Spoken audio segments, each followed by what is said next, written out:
Good afternoon, everybody. Hope you're having a happy Friday. My name is Jill Londino with the Pelotonia team. We're thrilled to bring another Pelotonia Live event to you. This has been a really great opportunity for our team to share new content and some really fun stories with you. I'm super excited about actually 3 special guests that we have today. One of which who you will probably recognize from Pelotonia videos and marketing materials that you've seen on our site is Dr. Rosa Lapalombella. She is the director of the Pelotonia Fellowship Program, among other very impressive titles at the Ohio State University Comprehensive Cancer Center, the James, as you may know it. And she's going to talk with our COO, Joe Apgar, today about really what it means to be running a research lab in this unique time that we find ourselves in, what the fellowship program has been up to, and really just her perspective on what it means for young researchers today to be pursuing cancer research in the time of COVID-19. And those 2 extra special guests that we have today are actually 2 graduate students who are Pelotonia Fellows. So Ezgi Kara-Esman and Matias will be joining us just to share their unique perspectives. So super excited for them to be joining us today. Please think of some great questions for them because all 3 of them are really so brilliant. So with that, I will bring them up now, starting with Rosa and Joe to get the conversation started. Hello. Hello. Good afternoon, Hello. guys. Thank you for having me. Of course. Thanks for joining us. Have a great chat. Thank you. And just a note for everyone watching, there's a little button down there, ask a question. Feel free to pop any questions in there as you have them and whenever you have them, and we'll make sure we cover them. But, let's kick things off, Rosa. You're a Pelotonia favorite, and you're an amazing researcher. You've participated for a really long time, and you also run the fellowship program. And so this is a very new normal way of working, and just curious to hear, what's it been like for the last months as the world's completely changed and, just everything. Yeah, so, this is really a very unprecedented time. It didn't come with instructions on how to handle this, so we all had to be a little creative. It's been 2 months since we had to close our lab, and when I mean close, we're still doing research. We're still creatively thinking a way to conduct, cancer research is our top priority. We're really working still hard on that, but we have to be creative and doing in a different setting. So we are really grateful for technologies. If this had happened 10 years ago, probably we wouldn't be in the same situation, but we were able, what we had to do really within less than 3 days in coming up with a plan. We have a lot of research that couldn't stop, for example, animal research. We still have our facility there up and running. We had to really classify what was essentials to still have people on site to take care of that. And then everything else we had to, start working remotely. And it took almost like a week to figure that out, but we made it. And I can tell you that the most challenging part was to find everybody something to do and occupy. And I think I have to say that I was very pleased to see how everyone responded. We had great leaders at the CCC and our university that really gave us a lot of guidance. And then in our lab, we were able, if you think about science, right, there's a lot that you do on site, hands-on, which is like you do experiments and you record data.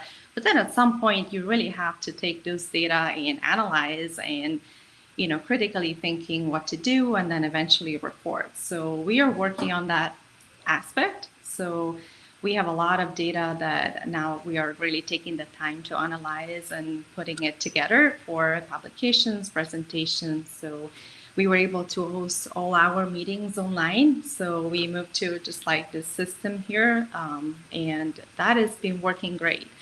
It's up and down. Among all my jobs, I had to add elementary school teacher into the picture, but Yes. That might be the toughest job too. Yes, yes. The school will not hire me for sure.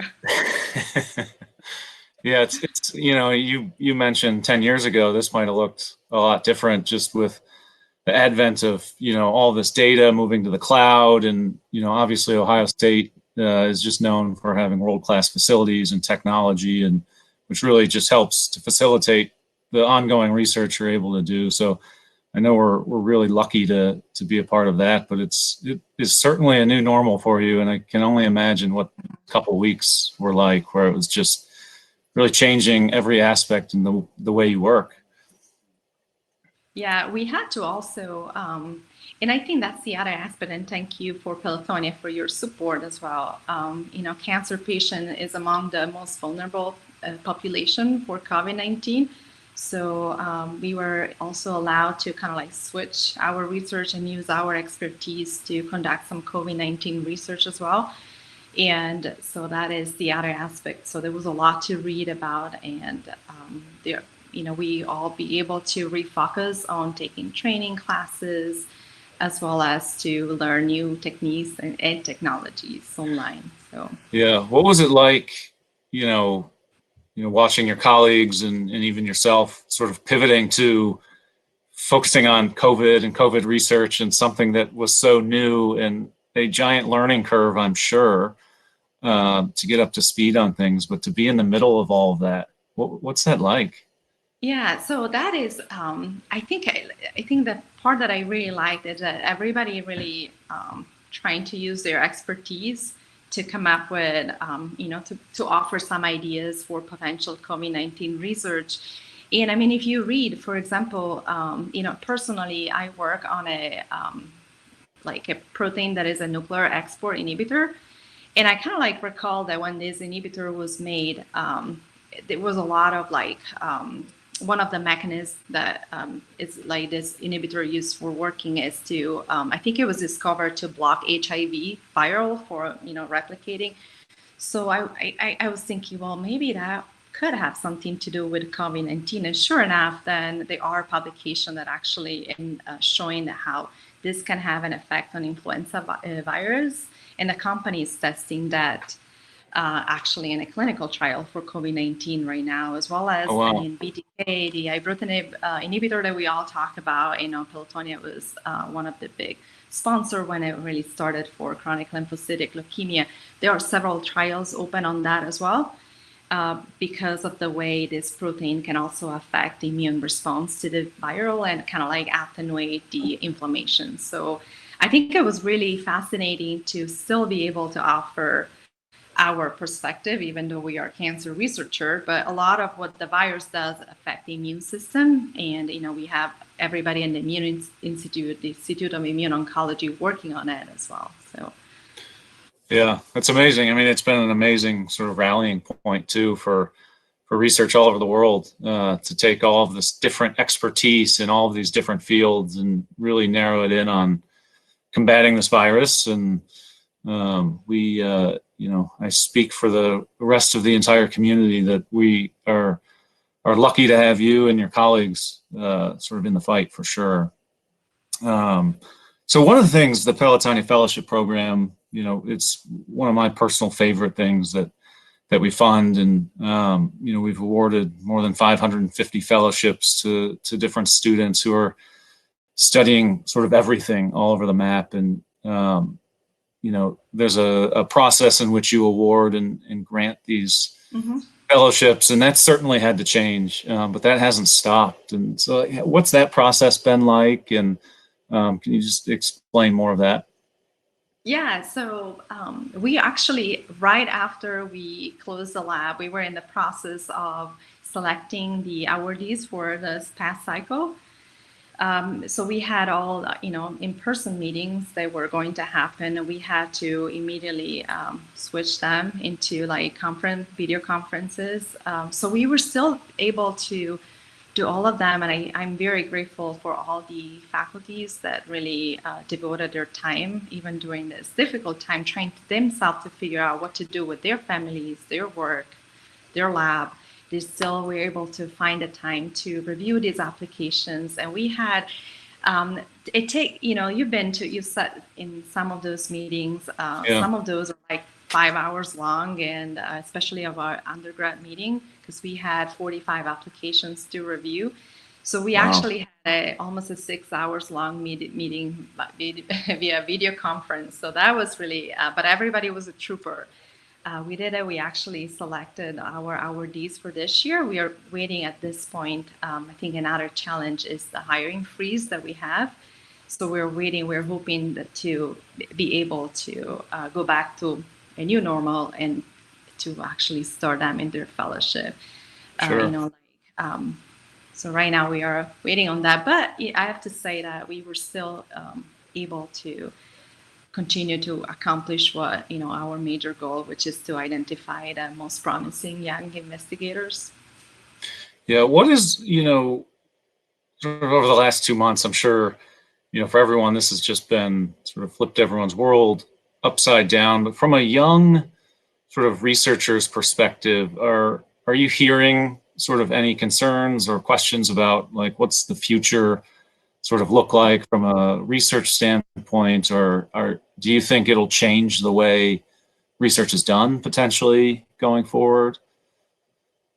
Yeah, that's a very good question. I think that we all realize how many, I'm sure you probably can share the same feeling, how many unnecessary meetings we have. Or how many things, like things can be run in a more efficient way. And a lot of time you can have like a video phone call and, still be able to have an effective collaboration. So I think that we will definitely change the way we probably do a lot of those seminars and, conference. But, I personally think that soon we will be able to go back to, like a normal, we will be able to solve this and go back to, so funding is the thing that I kind of like worry me the most.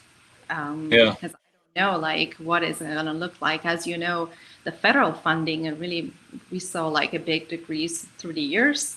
Yep. And that's when the Pelotonia Fellowship was established. So we were finally kind of like going back to let's see some, like good funding amount from the federal government, but I don't know what that will look like after this, that for sure. Yeah. I saw something on the internet that said working from home has highlighted how many in-person meetings should actually just be emails, which I thought was pretty funny and pretty true.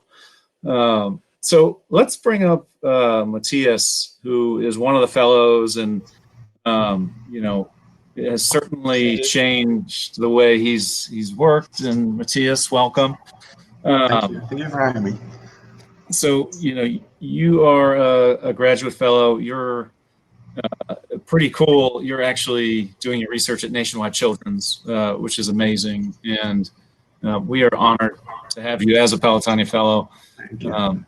Would love to just hear, how would you explain what your research is to an 8th grader? Yeah, that's always a very tough question because we're always like related to scientists and like talk about like very technical, teams and stuff. But to put it like a basic thing, in cancer cells are normally affected compared to normal ones, and there are a bunch of different mechanisms of things that go wrong. So here at Nationwide, what our idea is mostly in the cancers that affect kids. We mostly work in muscular cancer, childhood muscle cancer called rhabdomyosarcoma. And so there's one of those processes that's called RNA splicing, which is what my lab and our lab actually try to focus on and try to determine how this process is actually affected in the cancer cells. And then in a certain way to find therapies that we can modulate that process back into how it should be, and then in a way that we can get rid of the cancer and of course keep the normal healthy cells. Yeah, that's good. I think I understood most of that. Good.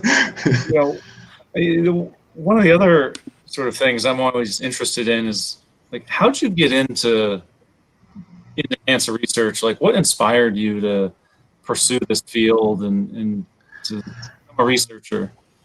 To help, because this disease is just so heterogeneous. You see, like, people talk about cancer, but talking about cancer is a big group of things, and they're all very different. And so I think as scientists, we need all the help we can get, as many people as we can get, because it's very hard to actually understand it. So to me, it's just put my very little grain of salt and try to fix it. And like when you see stories about patients recovering and people are actually healing, that's just what we look as scientists to actually get, I think. Yeah, that's amazing. World needs more people like you. Sure. So COVID and the coronavirus is certainly thrown a challenge Yeah. your way, but you've been able to use some of your expertise in research to pivot what you're doing, and you've actually focused on COVID a bit. So I would love for you to share a little bit about that experience. Yeah, so as Rosa was saying, when this started, glass closed down and everything was just like trying to slow down our thing. So we had to like kind of put aside the experiments for the cancer research we were doing, and then, started analyzing things. But of course, we think about as scientists that we have different tools that we learned through the years and all the techniques we know. And I talked with my PI and say, like, how can we help, because we're just here analyzing data. Why can't we just learn about the virus? Because of course I'm not a virologist. We are cancer research scientists, so we clearly know about the cancer cells and stuff. But I had no like knowledge of viruses and all that stuff. So I just started like reading, and try to learn more about it and try to see how we can apply what we know or what we do in the cancer field against this virus, because of course we want to help also to try to stop this and try to be some kind of help with that. And so, as I said, one of the things we do in Nationwide is try to design therapies for cancer using small RNAs. So I thought maybe we could use this to actually target the virus and see if we can, like kind of like move it forward to some kind of therapy. So yeah, we discussed it with the my PI, Don, and then we try to come up with ideas so we can design novel small RNAs and try to see if we can test them somehow. As things were like very slow here, we try to get approval, which Nationwide allow us to just start research in a way that we could work on it. And it's been going well. I think we've been getting good results. So hopefully we can move it forward. That's so cool. What a learning experience just for the entire lab and for you. And that's amazing. So you rode last year, and you also you raised some money through bake sales, which is that's so one of my hobbies, I would say. I love baking, and yeah, because we actually have to raise the money and do it right. That's very fun, very great experience overall. So we as a fellows, we have a small like baking group that we like do it every couple weeks and do like a big bake sale to raise money. And to me, it's very fun. It's kind of like a way to like lose some stress and also raise money as well for this, because it's awesome. Like Pelotonia is great. Yeah, something tells me that a bunch of cancer researchers baking means that the exact amount of the exact right ingredients make their way into every recipe. I can't imagine that you guys are playing around too much, experimenting with the recipes. Yeah, I always like to think like science and baking is kind of similar. You follow a recipe, you follow a protocol. So to me, it's kind of like very good, and then you end up like testing it and eating, which I love. So That's all the awesome. two worlds, I think. That's awesome. Well, perfect. We're going to bring up Ski here and talk to another one of your fellow Pelotonia fellows, and really just on behalf of the entire community, thank you for what for the career you've chosen. The fact that you are participating in such a big way in the fight against COVID, it's remarkable, and we are really, really proud of you. So thank you. Thank you for having me. This was amazing. Yeah. Okay, so we're going to bring up Ezgi, who is another graduate fellow, here momentarily.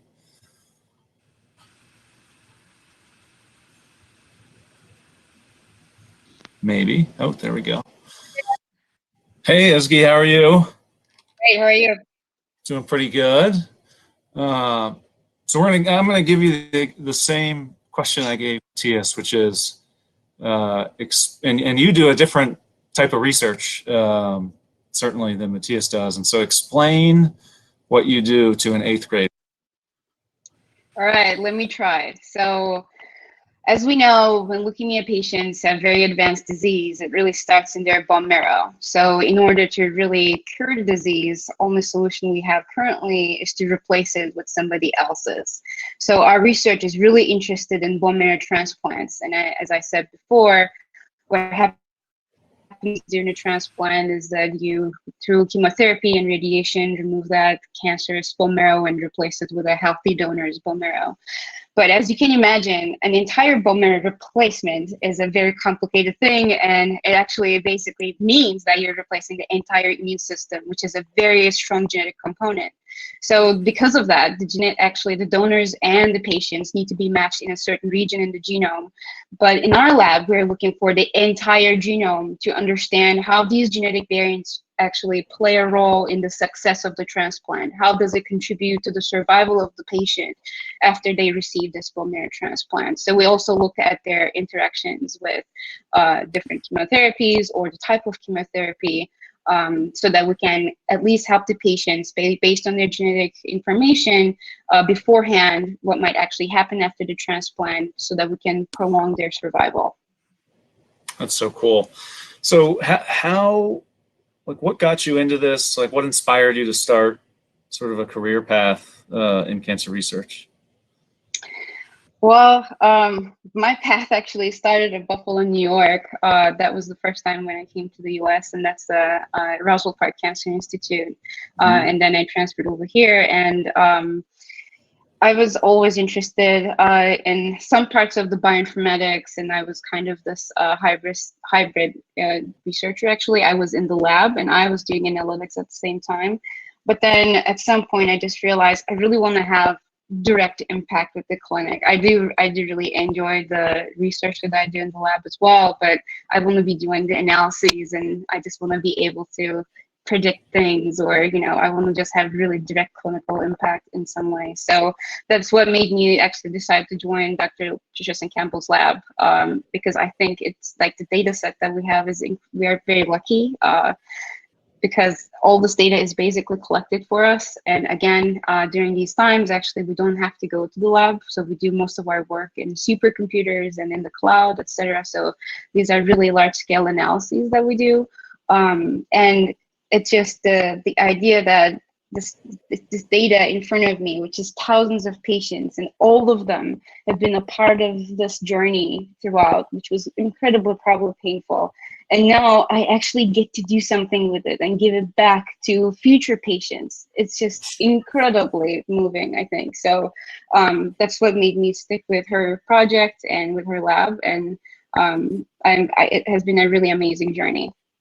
Yeah, your passion's evident, and so we're super grateful you've chosen this path. And like you mentioned, a lot of your work is done on the computer and sort of data in the cloud, and so it sounds like maybe your day-to-day research and work hasn't been too interrupted by transition to working from home. Yes, that's actually true. I mean, we probably are one of the groups that are minimally affected by all of this, although even those supercomputers do have a physical existence somewhere, and sometimes things go wrong, and sometimes someone has to be physically there to, start them again or something. So we had little issues with that because people can't tend to them as regularly. But I think another difficulty is also figuring out the living arrangements in the house, because I don't have an office anymore.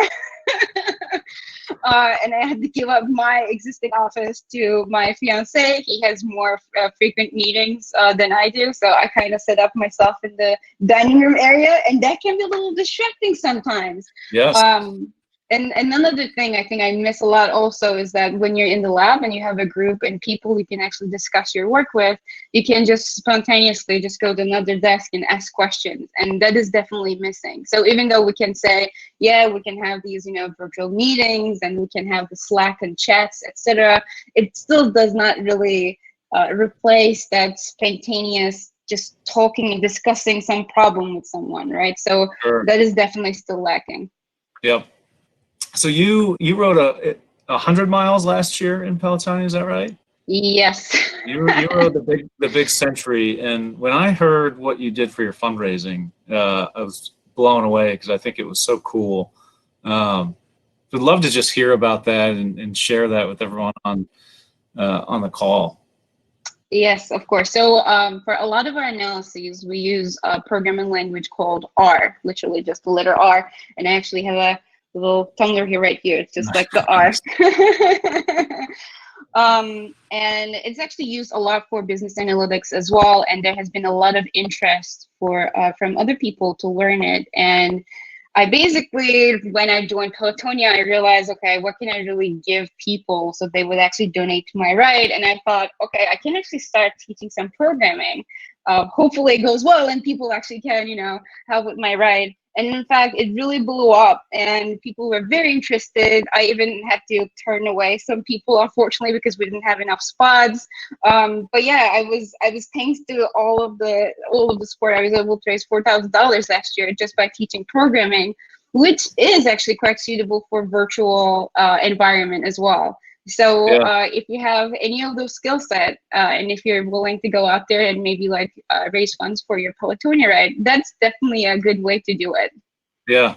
Did you give quizzes or tests during the teaching? Yes, and it wasn't actually just a short thing. So this was like a serious 8 sessions, 2-week long, course basically. And we met physically, 3 times a week. So we had exercises, we had homeworks, and each session was 2 hours. So I kind of tortured people quite a bit, but I think I think they were very, very happy about it because I still get all these questions about, are you doing this year again? When are you going to do it? And, all of that. So I still have to figure out because we're in the middle of a pandemic and we actually just got married in a Zoom wedding last weekend. And I'm still in the process of buying a house. So lots of things are happening for us in our lives. In the middle of all of this. Wow. But hopefully maybe I can do it again this year too. So we'll see. That's amazing. Congratulations. Thank you. How many people attended? To the wedding? To the Zoom wedding, yeah. I think we had about 35 participants, but everyone was with their family at home. So each had 3-4 people at least. So I believe about hundreds. That's amazing. That's amazing. And everyone had to buy their own food too, which, Yep. helps. Yeah. Yep.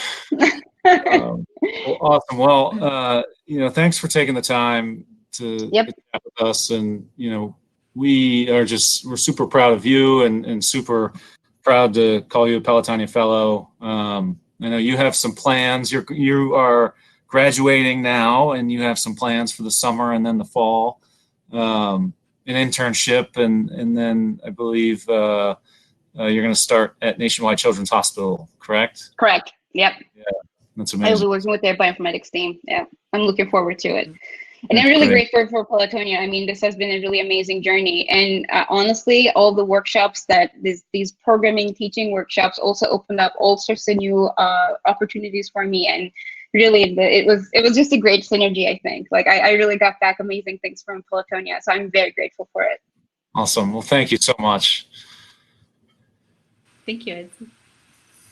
Well, perfect. So, so that's just, an example too of the amazing more than 500 fellows that have been funded. And, we've had a chance to interact with a lot of them over the years, and they are all just as amazing in their own right. And they've all got incredible stories. And I think when you hear the passion of why they got into research and why they're about cancer research and cancer care and helping to find a cure, I don't know that there's anything that warms the heart as much as that. So, keep doing what you're doing, Rosa. And, we are so grateful for your leadership with the fellowship program, but just as a researcher and a leader in our community in general. So we appreciate everything you're doing. Yeah. And I want to take the opportunity to thank you as well. I mean, as you can see, just like you said, those are like 2 out of the amazing fellows we have. And, if it wasn't for Pelotonia, a lot of them, we wouldn't be able to keep them in our labs. So thank you for you, like the community, and, all you guys doing.